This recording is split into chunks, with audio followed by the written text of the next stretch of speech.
اعوذ باللہ من الشیطان الرجیم بسم اللہ الرحمن الرحیم۔ آصف اسلامک ٹی وی کے پیارے دوستو، السلام علیکم ورحمۃ اللہ وبرکاتہ۔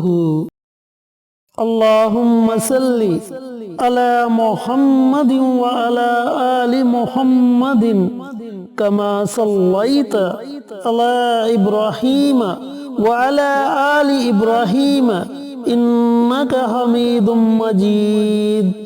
اللہم بارک علی محمد وعلی آل محمد کما بارکت علی ابراہیم وعلی آل ابراہیم انک حمید مجید۔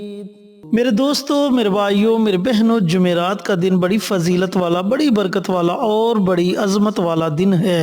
تو آج میں آپ کے ساتھ جمعرات کے دن پڑھا جانے والا ایک بہت ہی مجرب، بہت ہی طاقتور عمل شیئر کروں گا، جس کے پڑھنے سے آپ کو بہت زیادہ فائدے ہوں گے، لیکن ان میں سے چند ایک فوائد آپ کو بتاتا چلوں۔ اگر آپ کی اولاد نافرمان ہے تو آپ اپنی اولاد کو فرمانبردار بنانے کے لیے اس عمل کو، اس وظیفے کو پڑھ سکتے ہیں۔ اگر آپ کی اولاد ذہنی طور پر کمزور ہے تو انہیں ذہنی طور پر مضبوط کرنے کے لیے آپ یہ عمل، یہ وظیفہ پڑھ سکتے ہیں۔ اگر گھر میں رزق کی تنگ دستی ہے تو اس تنگ دستی کو دور کرنے کے لیے آپ یہ عمل، یہ وظیفہ پڑھ سکتے ہیں۔ اگر آپ اپنے دشمنوں کی وجہ سے پریشان ہیں، آپ کے اندر اتنی طاقت نہیں کہ آپ اپنے دشمنوں کا مقابلہ کر سکے، تو اس عمل کی برکت سے انشاءاللہ آپ کا دشمن آپ کو کبھی بھی کسی قسم کا نقصان نہیں پہنچا سکے گا۔ اگر آپ کے گھر میں کوئی پریشانی ہے تو انشاءاللہ اس عمل کی برکت سے وہ پریشانی ختم ہو جائے گی۔ ان فوائد کے علاوہ اور بھی بہت سے فائدے آپ کو ہوں گے پیارے بھائیوں، پیاری بہنوں۔ یہ عمل، یہ وظیفہ سورۃ الکوثر کا وظیفہ ہے،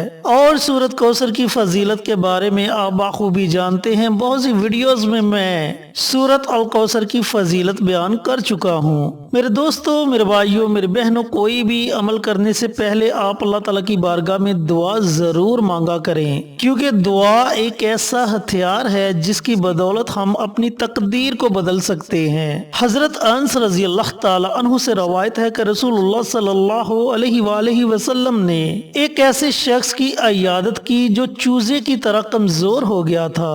رسول اللہ صلی اللہ علیہ وآلہ وسلم نے اس سے فرمایا، تم اللہ تعالیٰ سے کس چیز کی دعا کیا کرتے تھے؟ اس نے کہا، میں یہ سوال کرتا تھا، اے اللہ، آپ مجھ کو آخرت میں جو سزا دینے والے ہیں تو اس کے بدلے مجھے دنیا میں ہی سزا دے دیجئے۔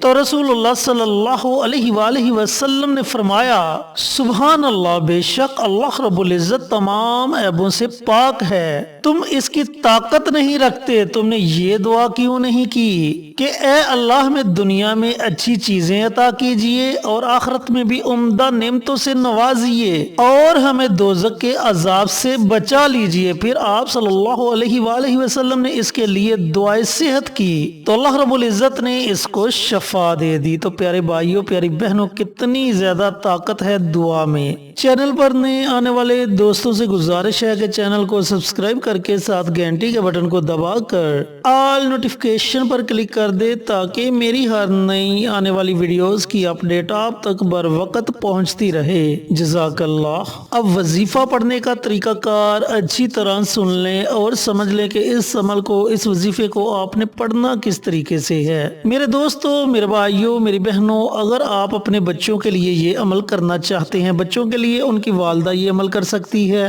ان کا والد یہ عمل کر سکتا ہے، تو آپ نے مٹھی بھر چینی اپنے پاس رکھ لینی ہے۔ اگر آپ نے کسی حاجت کے لیے یہ عمل کرنا ہے، رزق کی تنگ دستی کو دور کرنے کے لیے یہ عمل کرنا ہے، تو آپ ویسے ہی یہ عمل پڑھ کر، یہ وظیفہ پڑھ کر اللہ رب العزت کی بارگاہ میں دعا مانگیں۔ اور اگر آپ یہ عمل دشمنوں سے نجات کے لیے کرنا چاہتے ہیں تو یہ عمل پڑھنے کے بعد آپ دشمنوں کے دل اور دماغ پر پھونک مار دیں، چاہے وہ دشمن ظاہری ہیں یا پھر وہ دشمن باطنی ہیں۔ تو میرے دوستو، میرے بھائیوں، میری بہنوں، آپ نے کرنا یہ ہے کہ جمعرات کے دن نماز عصر کے بعد کسی بھی وقت آپ نے تنہائی میں بیٹھ جانا ہے۔ یہ عمل، یہ وظیفہ آپ نے اذان مغرب سے پہلے پہلے پڑھنا ہے۔ جیسا بتا چکا ہوں کہ اگر بچوں کے لیے آپ یہ عمل کرنے لگے ہیں تو مٹھی بھر چینی آپ نے اپنے پاس رکھ لینی ہے۔ سب سے پہلے آپ نے نبی کریم صلی اللہ علیہ وآلہ وسلم کی ذات اقدس پر درود پاک کا نذرانہ پیش کرنا ہے۔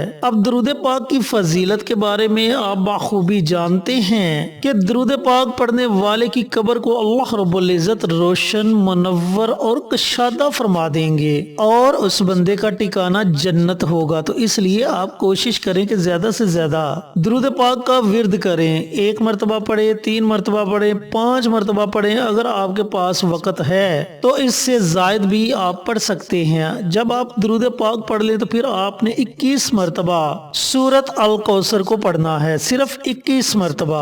اس کے شروع میں ہی آپ نے بسم اللہ پڑھنی ہے، اس کے بعد آپ بنا بسم اللہ کے سورت الکوثر کی تلاوت کر سکتے ہیں۔ جب آپ 21 مرتبہ سورت الکوثر پڑھ لیں تو آخر میں آپ نے پھر نبی کریم صلی اللہ علیہ وآلہ وسلم کی ذات اقدس پر درود پاک کا نذرانہ پیش کرنا ہے، اور اگر آپ نے چینی اپنے سامنے رکھی ہے تو آپ نے اس چینی پر دم کر دینا ہے۔ اگر دشمن کے لیے پڑا ہے تو تصور میں دشمن کے دل اور دماغ پر پھونک مار دیں۔ اگر کسی حاجت کے لیے پڑا ہے، کسی پریشانی کو دور کرنے کے لیے یہ عمل کیا ہے تو اس پریشانی کو دور کرنے کے لیے اللہ رب العزت کی بارگاہ میں خوب دعا مانگے۔ میرے دوستو، میرے بھائیو، میری بہنوں، جس چینی پر آپ نے یہ عمل کیا ہوگا اس چینی کو آپ نے مسلسل اگلی جمعرات تک استعمال کرنا ہے۔ اب اس چینی کو آپ نے استعمال کیسے کرنا ہے؟ دیکھیں، یہ نہیں کرنا کہ بچوں کو بہت زیادہ آپ نے چینی کھلا دینی ہے۔ آپ تھوڑی سی چینی، اس میں سے تھوڑی سی چینی بچوں کے دودھ میں ملا کر بچوں کو وہ دودھ پلا سکتے ہیں۔ بچوں کے سالن میں تھوڑی سی چینی مکس کر دیں، یعنی کہ 2 یا 3 دانے چینی کے اس سالن میں آپ مکس کر سکتے ہیں۔ اگر گھر میں زیادہ بچے ہیں تو آپ ہر ایک بچے کے دودھ میں تھوڑی تھوڑی چینی ملا دیں، یعنی کہ بالکل نارمل سی چینی آپ نے بچوں کے دودھ میں ملا دینی ہے۔ پھر جمعہ المبارک کے دن بھی آپ نے ایسا ہی کرنا ہے۔ نماز عصر کے بعد اسی چینی کو آپ نے اپنے سامنے رکھنا ہے اور 21 مرتبہ سورت الکوثر کو پڑھنا ہے۔ اول آخر درود پاک پڑھ کے اسی چینی پر آپ نے دم کر دینا ہے۔ اسی طریقے سے آپ نے مسلسل 7 دنوں تک، یعنی کہ اگلی جمعرات تک اس عمل کو، اس وظیفے کو جاری رکھنا ہے۔ اب ایک اور بات ذہن نشین کر لیں کہ یہ بھی ضروری نہیں کہ جب بھی بچہ دودھ پینے لگے اس دودھ میں آپ نے اس چینی کو ملانا ہے۔ آپ دن میں صرف 1 مرتبہ کسی بھی چیز میں وہ چینی مکس کر کے آپ وہ چیز بچے کو کھلا دیں یا پلا دیں۔ بار بار کسی بھی چیز میں چینی مکس کر کے بچے کو کھلانے یا پلانے کی ضرورت نہیں، صرف دن میں 1 مرتبہ یہ عمل کریں۔ تو میرے دوستو، میرے بھائیوں، میری بہنوں، 7 دنوں کے اندر اندر آپ دیکھیں گے کہ آپ کا بچہ آپ کا فرمانبردار ہو گیا ہے، آپ کی ہر ایک بات کو ماننا شروع ہو جائے گا۔ اور اگر آپ کے بچے ذہنی طور پر کمزور ہیں تو انشاءاللہ میرے اللہ نے چاہا تو وہ بچے ذہنی طور پر مضبوط ہونا بھی شروع ہو جائیں گے۔ اگر پھر بھی آپ کو لگے کہ ابھی تھوڑی بہت کسر باقی ہے تو آپ ایک اور جمعرات یہ عمل کر سکتے ہیں۔ اگر چاہیں تو اس عمل کو آپ اپنی زندگی کا معمول بھی بنا سکتے ہیں۔ اور جن لوگوں نے حاجت کے لیے یہ عمل کرنا ہے انہوں نے صرف 1 مرتبہ جمعرات کے دن ہی اس عمل کو پڑھنا ہے۔ اگر روزی کے لیے یہ عمل کرنا ہے تو آپ ہر جمعرات کو یہ عمل کر سکتے ہیں۔ دشمنوں سے حفاظت کے لیے اگر آپ یہ عمل کرنا چاہتے ہیں تو ہر جمعرات کو آپ یہ عمل کر سکتے ہیں۔ یہ بڑا ہی مجرب اور بڑا ہی طاقتور عمل ہے۔ اللہ رب العزت سے دعا گو ہوں کہ اللہ پاک یہ عمل، یہ وظیفہ مجھے بھی، میرے تمام بھائیوں کو، میری تمام بہنوں کو پڑھنے کی توفیق عطا فرمائے اور صدقہ جاریہ سمجھ کر دوسروں کے ساتھ شیئر کرنے کی توفیق عطا فرمائے تاکہ آپ کے ساتھ ساتھ دوسرے لوگوں کا بھی فائدہ ہو سکے۔ پیارے آقا کی پیاری پیاری سنتوں پر عمل کرنے کی توفیق عطا فرمائے، 5 وقت کا نمازی بنائے، صراط مستقیم پر چلنے کی توفیق عطا فرمائے، آمین۔ انشاءاللہ پھر کسی نئی ویڈیو کے ساتھ، اچھے اچھے وظائف کے ساتھ آپ کی خدمت میں حاضر ہوں گے۔ تب تک کے لیے اجازت دیں۔ السلام علیکم ورحمۃ اللہ وبرکاتہ۔